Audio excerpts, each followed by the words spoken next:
I feel like when people hear the term lower league challenge, they immediately think of the English lower leagues. Or maybe that's just because I'm English and I think the world revolves around me, but there are more teams out there, not just in England, that can provide lower league challenges in Football Manager. Today we're going to take a look at 5 of them. Let's do this. Now, I realise in the intro, I've made it sound like there aren't any English teams in this. There's one in this. There's 4 foreign teams, though, but 1 English... I'm sorry. Either way, this video is going to be fun. If you're looking for a lower league challenge, which isn't the standard, let's go to the 10th tier of England save, you're going to be in luck. These teams, really, really interesting, and I'm certain that you won't have heard of all of them as well. Anyway, if you go on to enjoy this video, do drop a like on it, subscribe for more content like this, check out the top 5 series playlist down in the description, and well, without further ado, let's get into the countdown. Number 5, it's your turn. Come on up. So coming in at number 5, let's get the English team out the way. Yeovil Town, playing down in the Vanarama National League. Look at this league history, everyone. A team that got a really, really kind of feel-good promotion to the Championship back in 2013. After a number of years of battling it out in League One, they reached what felt like an impossible-to-reach promised land. But in the years that have followed, there's been 3 relegations, and they find themselves at the end of the 2020 season, the same place that they were 20 years earlier, down in the 5th tier of the English Football League. This league itself is just an absolute trap, a league that you will struggle to get out of without an exceptionally good team. 1 automatic promotion spot, and sadly for Yeovil, only the 3rd favourites for promotion in their first season. In terms of the key player, Luke Wilkinson is your man, a 29-year-old natural-born leader who joined the club on a free transfer from Stevenage and has been an exceptional little centre-back option who has the added quirk of he can play awkwardly as a goalkeeper. I know, had to mention that in the video. But make no mistake, Yeovil Town are a well-supported team with some really good finances for this level, and they should be capable of getting promoted within a year or 2. But the reason Yeovil are in this countdown is simple. They are a team that had it all, kind of. They made it to a place they wanted to get to, but it came at a cost. Can you reinstate that legacy? Can you get them back to the Championship on what ultimately is going to be a shoestring budget? You've got a good squad, got some young players coming through. The bookies rate your team. And ultimately, if you're looking for a team that starts outside of the top 4 leagues of England, I think Yeovil are a team deserved of your love and attention. Coming in at number 4, we've got Akademisk Bowl Club. I'm definitely not saying that correct. Apologies, my Danish viewers. But yes, this team here, what a interesting history this team has. A team who were playing in the top flight of Denmark just 20 years ago and were playing towards the summit. They finished 3rd many years ago. Since then, AB have fallen on tough times, and after an extended stint in the 2nd tier, in the last couple of seasons, they found themselves slipping further and further down the footballing pyramid. If we just look at their competition history, look at this. Look at this success. This is a team who've won the 3F Superliga 9 times in their history, 9 times national champions. Now they struggle to make ends meet in the 3rd tier, but what makes things even weirder, shall we say, is what is going on in Denmark. Because normally, you know, a top half finish, you wouldn't worry about a top half finish, would you? Doesn't really mean top half, easy.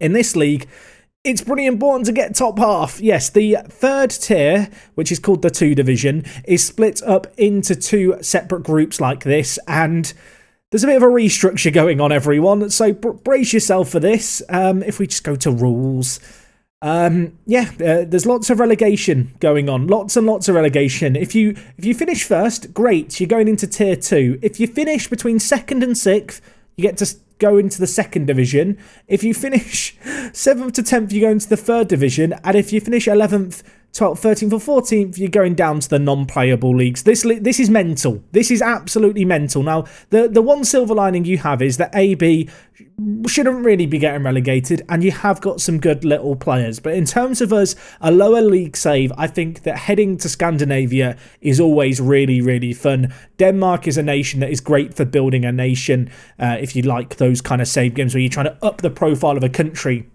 And in this team, you have one of the most successful teams in the nation's history who for 20 years have slowly let it all slip away, take them back to the top, navigate through an absolutely crazy first year, and deliver them back to glory.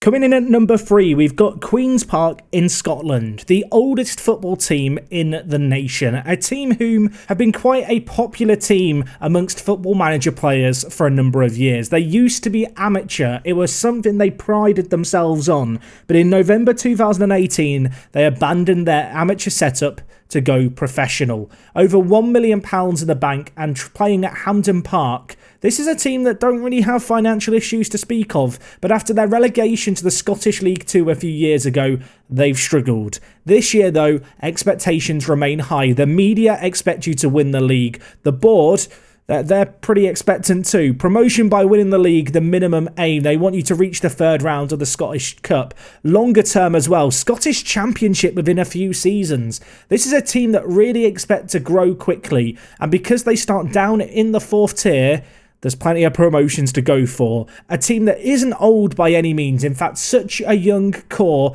They should really be built for long-term success. Can you guide them on their way? Can you take them from the team that were proud of being amateur to a team who can be proud of playing at the summit of Scottish football? Not quite the team they once were, but Queen's Park certainly still a challenge in FM21.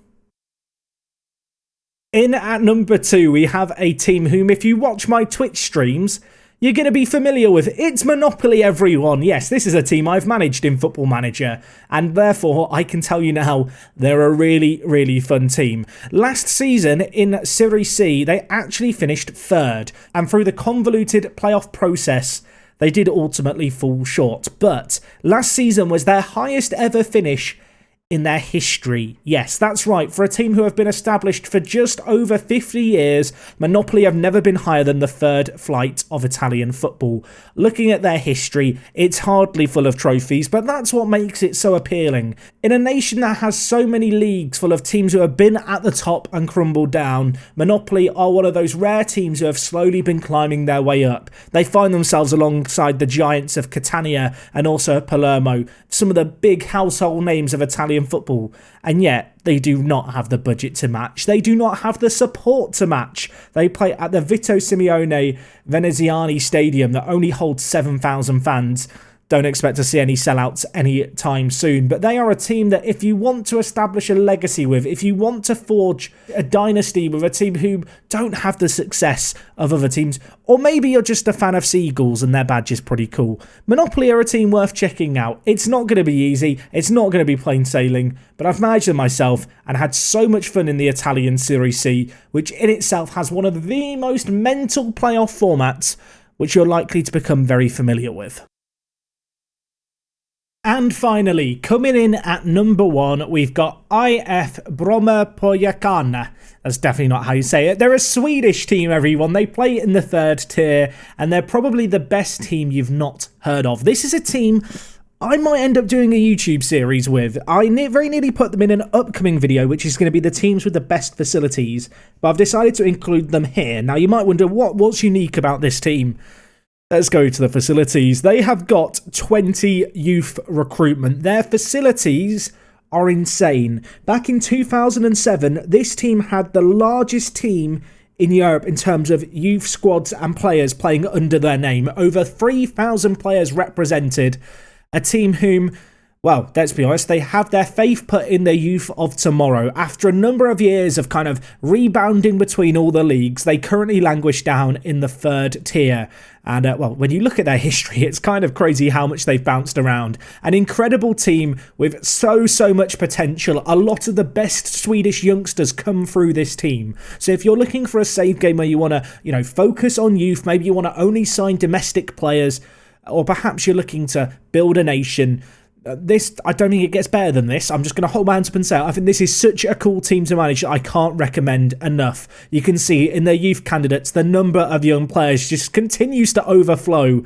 It's actually nuts how good this team are. They got relegated back-to-back years. In real life, they're actually playing in a promotion playoff to try and get back to the 2nd tier of Sweden. What an interesting... No one's mentioned this team, I don't think. Not that I've seen. I stumbled across them. They had to come in at number 1 in this video. First expectations, get promoted, win the league, develop the best youth system in the country. Just keep focusing on youth, basically. Make this team the best youth academy in the world of football. That's what I would be trying to do. So cool, so unique. Yeah, it's kind of obvious why they're in at number 1. They just absolutely... It's just silly. They've got 3 million in the bank because of all the players they sell on. The wage budget's huge. Look, check them out. I'm not going to say their name again. We'll just call them Brom. Go manage them. Start a save now. 3rd tier. Football Nora, Division, whatever it is, Swedish. It doesn't matter. They're good. Enjoy. And that concludes today's countdown. Genuinely, number 1... I think might be a save game I do here on YouTube at some point in the year, if time allows. I think it's a really, really interesting save, as I think all of the teams on my list written in front of me were. Of course, if you have enjoyed the video, do drop a like on it. Thank you for watching. If you've got to the end, let me know your favourite type of pizza down in the comments. It can be our little secret code thing that no one else will know about. Mine, Texas barbecue. That's really boring, isn't it? But it's my favourite. I'm sorry, Pete. Right, let's not talk about pizza. Let's wrap up this video. Time out for now. I'm done. I'll see you again soon. It's me, Jack. And I will talk to you guys in a bit. I'm out. Bloody pizza. What am I doing? What am I doing? Ruin that.